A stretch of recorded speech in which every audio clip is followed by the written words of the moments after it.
Hello दोस्तों, अस्सलाम वालेकुम। उम्मीद आप सब खैरियत से होंगे। देखिए वीडियो को और कमेंट करिए कैसी लगी। जब हजरत मोहम्मद सल्लल्लाहु अलैहि वसल्लम 6 साल के थे, तब एक दिन वो मक्का के कई बच्चों के साथ खेल रहे थे। शाम का समय होने वाला था, इसलिए जब शाम खत्म होकर रात होने लगी, ठीक उसी समय एक एक करके बच्चों के माता पिता उस जगह आने लगे। कोई अपने बच्चे को गोद में उठाकर प्यार कर रहा था, कोई बच्चे का हाथ पकड़कर घर की ओर जा रहा था। तब दया के नबी, रहमत के नबी, बच्चे हजरत मोहम्मद सल्लल्लाहु अलैहि वसल्लम एक तरफ खड़े होकर उस दृश्य को एकटक देख रहे थे। उनका छोटा मन एक निरंतर पीड़ा से मरोड़ उठा। ये दृश्य देखकर उन्होंने खेल रोक दिया और गंभीर अवस्था में धीरे धीरे घर की ओर चल दिए। फिर घर लौटकर उन्होंने देखा कि उनकी ममतामयी मां आमिना घर के कोने में बैठी हैं। घर के एक तरफ मिट्टी के दीपक की रोशनी में उनका चेहरा उदास दिख रहा था। बच्चे नबी हजरत मोहम्मद सल्लल्लाहु अलैहि वसल्लम ने अपनी मां की गोद में सिर रखा। कुछ देर खामोशी में उदास रहे। बहुत देर बाद आखिरकार वो खामोशी टूटी। छोटे नबी हजरत मोहम्मद सल्लल्लाहु अलैहि वसल्लम ने अपनी मां से कहा, अम्मा जान, आज खेल खत्म होने के बाद सबके पिता आए थे। एक के पिता ने अपने बच्चे को गोद में उठा लिया, दूसरे के पिता उसके लिए खजूर लाए थे, बहुत प्यार से उसे खजूर खिलाए। खेल खत्म होने के बाद सब अपने पिता के साथ खुशी खुशी घर लौट गए। अम्मा जान, मेरे पिता कहाँ हैं? वो मुझे लेने कभी क्यों नहीं आते? बच्चे नबी हजरत मोहम्मद सल्लल्लाहु अलैहि वसल्लम ने कितनी मिन्नत और विनम्रता के साथ मन में दर्द लिए ये बातें मां से कहीं। तब छोटे नबी की बात सुनकर आमिना का मन भी दर्द से कांप उठा। जिस सवाल से वो इतने दिनों से बचना चाहती थीं, आज वही सवाल उनके सामने था। उन्होंने लंबी सांस ली और मोहम्मद सल्लल्लाहु अलैहि वसल्लम के सिर पर हाथ फेरा, उन्हें प्यार से चूमा। मां आमिना की आंखें तब दर्द से छलछला रही थीं। फिर आमिना ने बच्चे नबी से कहा, तुम्हारे पिता, वो तो एक बहुत लंबी यात्रा पर गए हैं, ऐसी जगह गए हैं जहां से कोई वापस नहीं आता। बेटा, वो अल्लाह के पास हैं। छोटे नबी हजरत मोहम्मद सल्लल्लाहु अलैहि वसल्लम ये बात सुनकर मां आमिना से तब बोले, अल्लाह के पास? अच्छा अम्मा, क्या वो हमें देख पाते हैं? तब हजरत आमिना रजी अल्लाह ताला अन्हा ने कहा, हाँ बेटा, वो आकाश से हमें देखते हैं। तुम्हारे पिता देखते हैं कि उनका बेटा कितना अच्छा, कितना शांत है। वो तुम्हें बहुत प्यार करते हैं। बच्चे मोहम्मद सल्लल्लाहु अलैहि वसल्लम माँ की बात समझने की कोशिश करने लगे। उन्हें लगा कि उनके पिता शायद आकाश के किसी तारे में रहते हैं, लेकिन उनका मन तब मान नहीं रहा था। इसलिए वो अपने पिता को छूना चाहते थे, उनके अस्तित्व को महसूस करना चाहते थे। फिर बच्चे नबी हजरत मोहम्मद सल्लल्लाहु अलैहि वसल्लम तब अपनी मां आमिना से बोले, अम्मा जान, क्या मैं कभी पिता को नहीं देख पाऊंगा? अच्छा, उनका घर कहाँ है? वो कहाँ सोते हैं? छोटे मोहम्मद की ये बात सुनकर आमिना और आंसू नहीं रोक पाई। उन्होंने मोहम्मद सल्लल्लाहु अलैहि वसल्लम को तब गले लगा लिया। उनके पिता को क्या हुआ है? वो कहाँ है? उनकी मिन्नत से उनका मन जैसे फटा जा रहा था। दर्द भरे मन से तब मां आमिना बोली, तुम्हारे पिता इस दुनिया में नहीं हैं। तुम्हारे जन्म से पहले ही वो अल्लाह के बुलावे पर इस दुनिया को छोड़कर चले गए हैं। सिर्फ उनका शरीर ही यासरिब की मिट्टी में अभी भी सोया हुआ है। यासरिब शब्द बच्चे मोहम्मद के कानों में कर्कश रूप से गूंज उठा। तब बच्चे नबी ने सोचा, मिट्टी में सोए हुए हैं। ये बात वो पूरी तरह नहीं समझे, लेकिन इतना समझे कि उनके पिता का कोई न कोई निशान वहां है। अपनी बचकानी सरलता में उन्होंने एक दृढ़ निर्णय लिया। फिर छोटे मोहम्मद सल्लल्लाहु अलैहि वसल्लम ने अपनी मां आमिना से कहा, अम्मा जान, मैं पिता के पास जाऊंगा। वो जहां सोए हुए हैं, मैं वो जगह देखना चाहता हूं। क्या तुम मुझे ले जाओगी? बेटे के मुंह से ऐसी ऐसी बातें सुनकर आमिना का मन अंदर से कांप उठा। इस लंबी खतरनाक राह को पार करके छोटे बच्चे को लेकर वो कैसे जाएंगी? लेकिन मोहम्मद सल्लल्लाहु अलैहि वसल्लम की आंखों की तरफ देखकर वो और ना नहीं कर पाईं। इस मासूम आंखों की मिन्नत को वो कैसे अनदेखा करती, कैसे वो उन्हें लौटा देती? उन्होंने तब सोचा, शायद यही नियति है। शायद पिता की कब्र की मिट्टी उसके हृदय की इस शून्यता को कुछ शांत करेगी। तब आमिना अपने आंसू पोंछते पोंछते हजरत मोहम्मद सल्लल्लाहु अलैहि वसल्लम से बोली, हाँ, मैं तुम्हें ले जाऊंगी। हम यासरिब जाएंगे। जब तुम अपने पिता की कब्र के पास खड़े होकर उनके लिए दुआ करोगे तो वो बहुत खुश होंगे। फिर एक लंबी यात्रा की तैयारी शुरू हुई। वो यात्रा एक बच्चे के जीवन को हमेशा के लिए बदल देगी। अगले दिन सुबह की रोशनी के साथ ही मक्का की जानी पहचानी सड़कें पीछे छोड़कर 3 आत्माओं का छोटा काफिला यात्रा पर निकल पड़ा। 2 ऊंट, एक पर माँ आमिना और शिशु मोहम्मद, दूसरे पर उम्मे ऐमन रजी अल्लाह ताला अन्हा। रेगिस्तान की विशालता धीरे धीरे उन्हें निगलने लगी। बहुत देर चलने के बाद रेगिस्तान में रात हो गई। आकाश में लाखों तारे थे, इसलिए एक जगह आराम करने के लिए उन्होंने अपने ऊंट रोके। उम्मे ऐमन ने खजूर और पानी आमिना की ओर बढ़ाए। इधर मोहम्मद सल्लल्लाहु अलैहि वसल्लम ने माँ आमिना से कहा, अम्मा जान, क्या अब्बा उन तारों में से किसी एक से हमें देख रहे हैं? तब आमिना ने हंसकर कहा, शायद देख रहे हैं और सोच रहे हैं कि मेरा बहादुर बेटा कितनी लंबी यात्रा करके हमारे पास आ रहा है। क्या तुम जानते हो तुम्हारे अब्बा कैसे दिखते थे? तब मोहम्मद सल्लल्लाहु अलैहि वसल्लम ने कहा, मेरे अब्बा कैसे थे? फिर हजरत आमिना रजी अल्लाह ताला अन्हा ने कहा, वो कुरैश में सबसे सुंदर पुरुष थे। उनके चेहरे से नूर टपकता था। जब वो हंसते थे तो लगता था कि चारों ओर रोशनी फैल गई है। वो बहुत दयालु थे। कोई गरीब दुखी व्यक्ति उनके पास से खाली हाथ नहीं लौटता था। तब उम्मे ऐमन ने पास से कहा, ठीक कहा, अब्दुल्ला जैसा इंसान नहीं होता। मैंने अपनी आंखों से देखा है कि वो अपना खाना भी दूसरों को दे देते थे। मोहम्मद, तुम्हारे अंदर मैं तुम्हारे अब्बा की वो छाया देखती हूँ। शिशु मोहम्मद तब उम्मे ऐमन रजी अल्लाह ताला अन्हा की बातें मुग्ध होकर सुन रहे थे। उनकी कल्पना की आंखों में वो अपने अब्बा की एक तस्वीर बना रहे थे। ये बातें उनकी लंबी यात्रा की थकान भुला रही थीं। वे अब सिर्फ एक कब्र देखने नहीं जा रहे थे, वे जा रहे थे अपनी कल्पना के उस महान अब्बा की यादों के निशान को छूने। फिर अगले दिन उन्होंने फिर से यात्रा शुरू की। लंबी यात्रा के अंत में वे यासरिब पहुंचे। हरे भरे खजूर के बाग और शांत वातावरण ने उनका स्वागत किया। बनु नज्जार गोत्र के माँ के रिश्तेदारों के घर में वे ठहरे। वहां 1 महीना सपने जैसा बीत गया।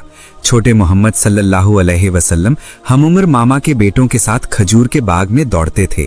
वे खजूर के बाग में सारा दिन उनके साथ खेल कर बिताते थे। इस तरह उनके दिन जल्दी बीत गए। जीवन में पहली बार उन्हें एक पूर्ण परिवार का स्नेह मिला। एक सुबह आमिना ने छोटे मोहम्मद सल्लल्लाहु अलैहि वसल्लम का हाथ पकड़कर कहा, मोहम्मद, आज तैयार हो जाओ, आज हम तुम्हारे अब्बा के पास जाएंगे। माँ की बात सुनकर छोटे मोहम्मद सल्लल्लाहु अलैहि वसल्लम के सीने में एक अज्ञात उत्तेजना से कंपन हुआ।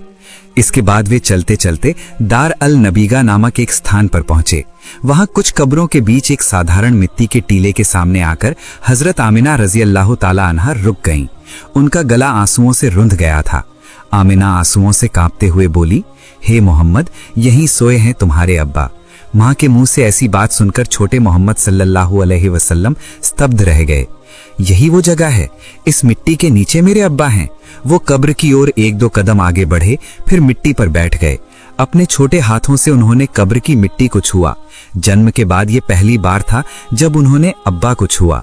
हालांकि वो स्पर्श ठंडी मिट्टी के माध्यम से था। उनके अंदर का सारा दुख, सारा अभिमान जैसे बांध टूटी बाढ़ की तरह बाहर निकल आया। वो फूट फूट कर रोने लगे। छोटे मोहम्मद सल्लल्लाहु अलैहि वसल्लम रोते रोते तब अपने अब्बा से बोले, अब्बा, मैं आया हूँ, आपका मोहम्मद आया है। आप क्यों बात नहीं कर रहे हैं? बस एक बार मुझसे बात कीजिए। उनके रोने से आकाश और हवा भारी हो गई। माँ आमिना और उम्मे ऐमन उन्हें गले लगाकर रोने लगी। उस दिन का वो दृश्य महाकाल का एक सबसे दुखद अध्याय था। एक पुत्र ने अपने अनदेखे पिता को एक शांत मिट्टी के ढेर में पाया। अब्बा से मिलने के बाद यासरिब से वापस आने का समय था। छोटे मोहम्मद सल्लल्लाहु अलैहि वसल्लम काफी शांत थे, लेकिन उनकी आंखों में गहरी उदासी का निशान था। उन्हें लग रहा था कि वो अपने अब्बा का एक हिस्सा यासरिब में छोड़ रहे हैं। इसके बाद उनका काफिला फिर से चलने लगा। रेगिस्तान के बीच मक्का और मदीना के बीच एक जगह पर आकर सफर की थकान और मन के बोझ से अमीना अचानक बीमार पड़ गईं। उनका शरीर तब बुखार से जल रहा था। उम्मे ऐमन ने उन्हें तुरंत ऊंट से नीचे उतारा। उन्होंने उन्हें पेड़ की छाया में लिटा दिया। तब छोटे मोहम्मद सल्लल्लाहु अलैहि वसल्लम ने अपनी माँ अमीना से कहा, अम्मा जान, आपको क्या हुआ है? आपका शरीर इतना गर्म क्यों है? तब हजरत अमीना रजी अल्लाह ताला अन्हा ने अपने बेटे से कहा, कुछ नहीं बेटा, मैं ठीक हूँ, थोड़ा आराम करने से ठीक हो जाएगा। लेकिन उनकी हालत और खराब होती गई।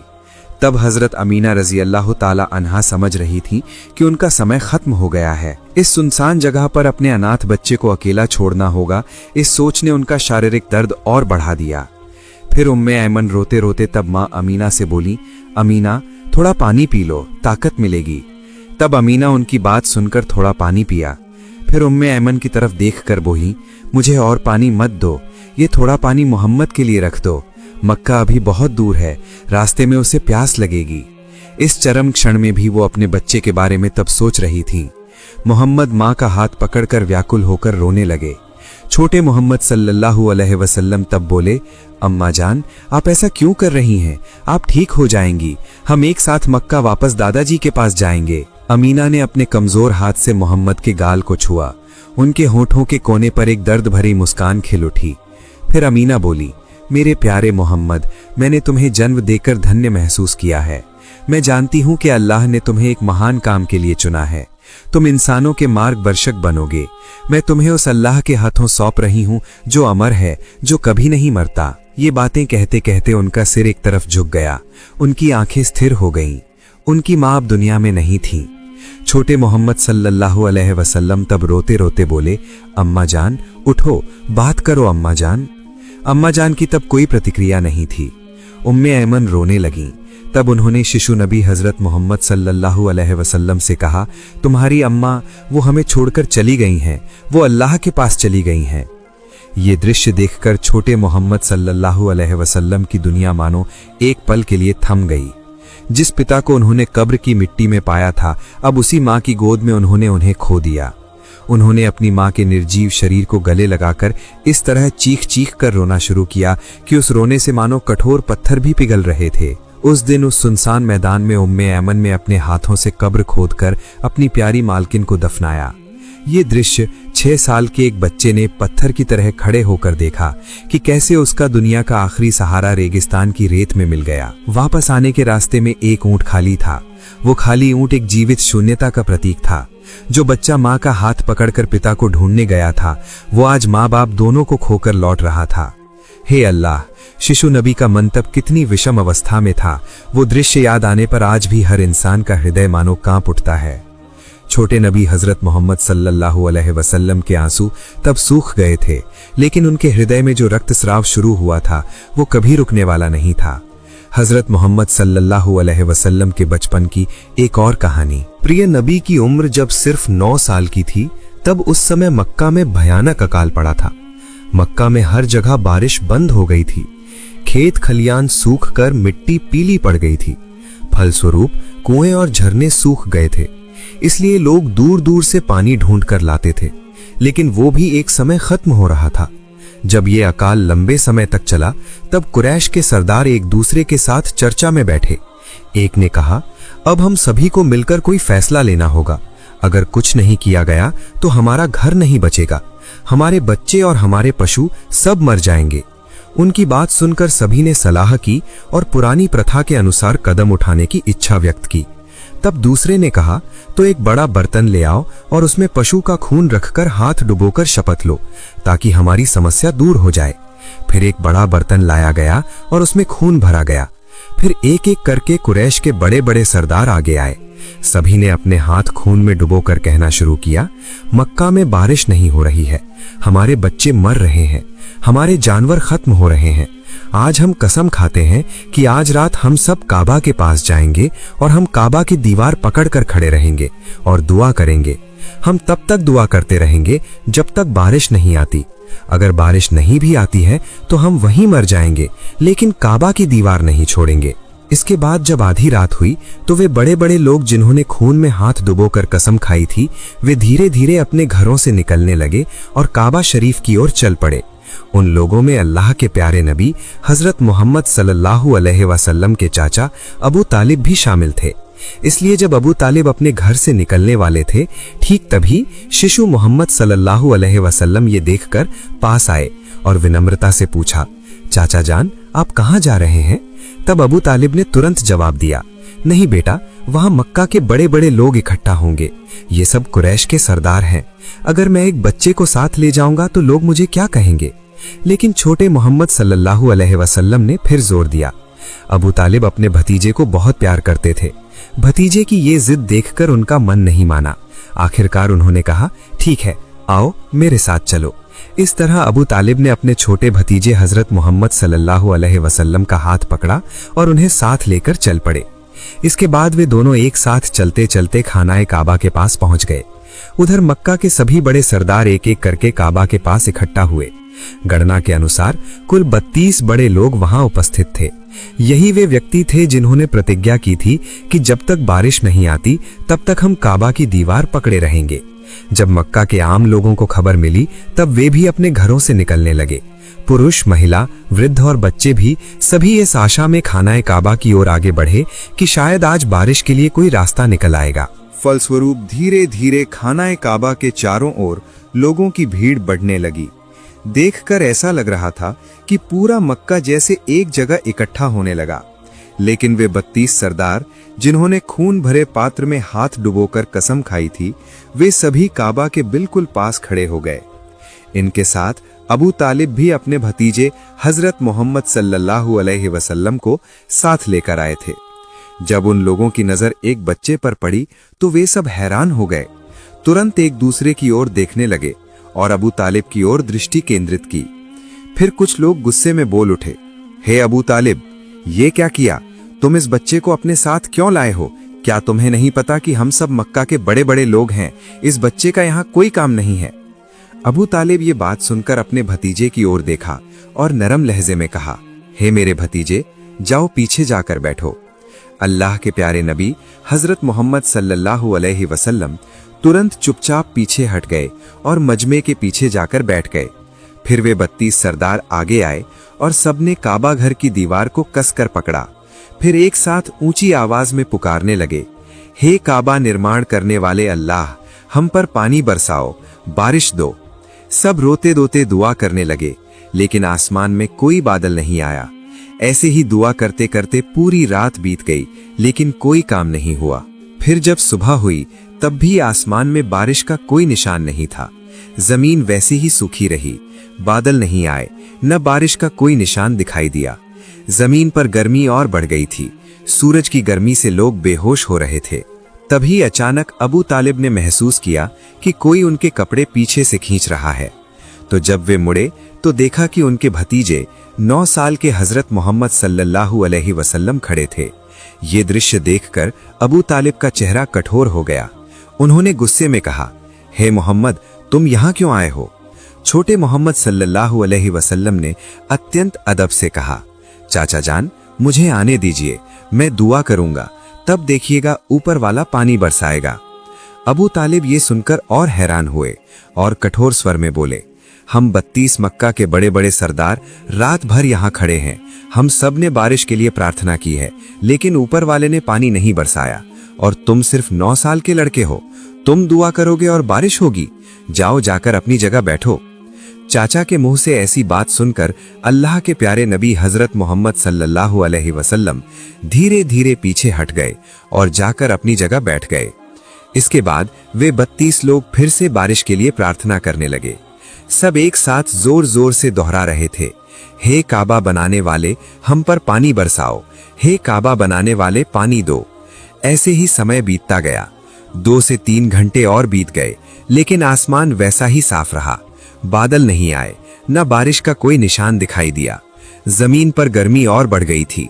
सूरज की गर्मी से लोग बेहोश हो रहे थे। तभी अचानक अबू तालिब ने फिर महसूस किया कि कोई उनके कपड़े पीछे से खींच रहा है। तो उन्होंने मुड़कर देखा, फिर छोटे हजरत मोहम्मद सल्लल्लाहु अलैहि वसल्लम खड़े थे। तब अबू तालिब के चेहरे पर गुस्से का निशान दिखाई दिया। उन्होंने कठोर स्वर में कहा, हे मेरे भतीजे मोहम्मद, तुम फिर यहाँ क्यों आए हो?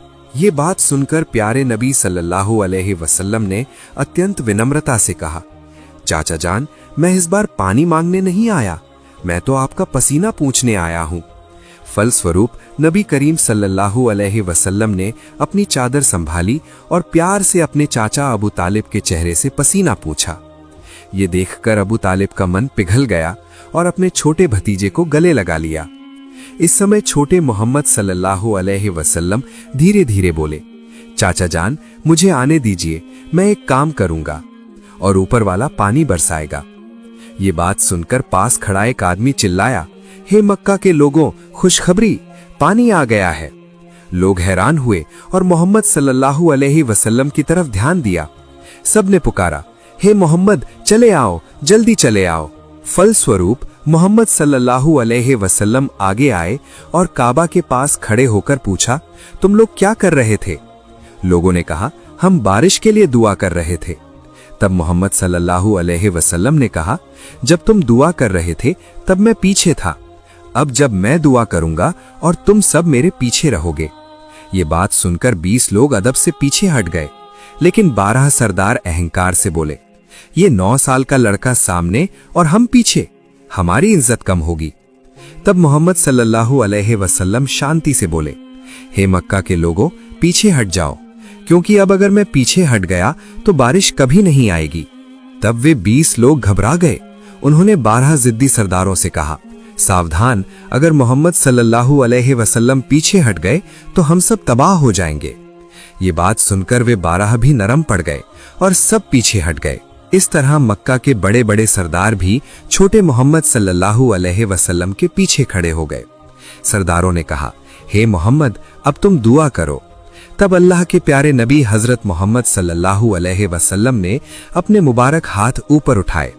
उन्होंने अपने पवित्र हाथ ऐसे उठाए कि उनकी बगल का सफेद हिस्सा दिख रहा था। वो दुआ करने की मुद्रा में खड़े हो गए। तब उनके मुबारक हाथ काबा की दीवार से कुछ ही इंच दूर थे। इस अवस्था में उन्होंने दुआ करना शुरू किया। तब सबकी आंखें काबा की दीवार पर थीं, लेकिन कुछ लोग मोहम्मद की तरफ भी देख रहे थे। उन्होंने दुआ करना शुरू किया, हे अल्लाह, हे अल्लाह, हे अल्लाह। उन्होंने सिर्फ ये 3 शब्द ही कहे, लेकिन वो ऐसे रो रहे थे, उनके आंसू ऐसे गालों से बह रहे थे कि जो लोग उनकी तरफ देख रहे थे उनका मन पिघल रहा था। जो लोग उन पर गुस्सा थे वे भी पछता रहे थे। जब अल्लाह के प्यारे नबी हजरत मोहम्मद सल्लल्लाहु अलैहि वसल्लम रोते रोते ये 3 शब्द बोले, तब तुरंत काबा के पीछे से एक टुकड़ा बादल दिखाई दिया। कोई कुछ समझ पाता उससे पहले ही वो बादल मक्का के ऊपर आ गया। तुरंत ही पूरा आसमान काला हो गया और कुछ ही पलों में मूसलाधार बारिश शुरू हो गई। बारिश इतनी तेजी से और इतनी जोर से हो रही थी कि मक्का की पूरी जमीन पानी से भीग गई। जो लोग बारिश चाहते थे वे सब खुश हो गए।